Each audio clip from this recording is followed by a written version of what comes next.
All right, let's talk about Congressman Paul Ryan, because he may be sitting down to watch the Packers game today all hopped up on cheese in Wisconsin and trying to maybe distract himself from all of the pressure that he is under this week. Of course, in the wake of Kevin McCarthy withdrawing his name from picking up the gavel as the head, as the Speaker of the House, all the pressure is now on Paul Ryan to pick up that gavel. Yeah, and even Jason Chaffetz saying, I will step aside if Paul Ryan decides to do this thing. Because he could be the consensus choice, but then there are conservatives saying, wait a second, they don't like his stance on illegal immigration, for example. They think he's for amnesty. And so the Republicans in the House are running this problem where they're looking for almost the perfect candidate for Speaker, and they might let, the perfect be the enemy of the good. So a mix of the establishment, which largely was seen as John Boehner, and then a mix of the Freedom Caucus, which is like the Tea Party wing of the party. Can you have a blending of these two? How do you get to that person? 218? Well, does Donald Trump know best? He's been out on Twitter, and he says this: Paul Ryan is far from my first choice, but a very nice guy. The Republicans should go for someone tough and very smart this time. No game. So who does he mean? So, he's not throwing his total support by him, and he hasn't named somebody else. But then Donald last night was on Judge Jeanine's show, and he called in to say this about Paul Ryan. Take a listen. I like Paul. I didn't say I'm okay with him. I said that he would be somebody that a lot of people seem to think is a compromise candidate.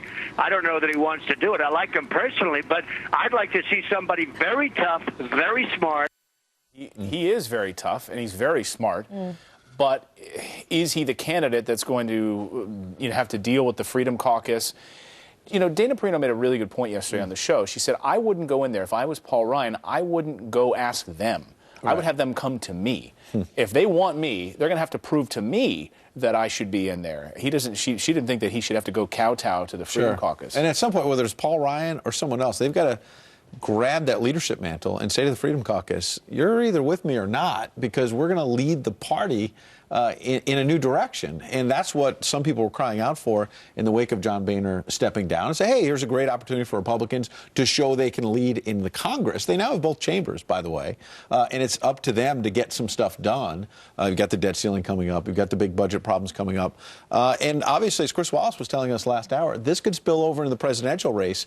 Got a lot of outsiders like Donald Trump, people asking the question, can the Republican, whoever emerges from this, not only lead the party, but lead the nation, and sort of pick up the pieces. And if they're in this much turmoil in the House, that's going to be a much harder case to make, I suspect. Yeah, figure out the scramble and make some good hearty eggs out of it. Get some strength and get the gear eggs, for 2016. you got the cheese in Wisconsin for the Packers game. You got some brats, maybe some beer. And bottom line, I think people are expecting Monday we're going to hear something from Congressman Ryan. Chris Wallace saying chances are no way. They're on break right now. Yeah, what would it look like if there was a caretaker, like Newt Gingrich's name had been kicked around, and Governor Romney's had been kicked around? What would that look like, too?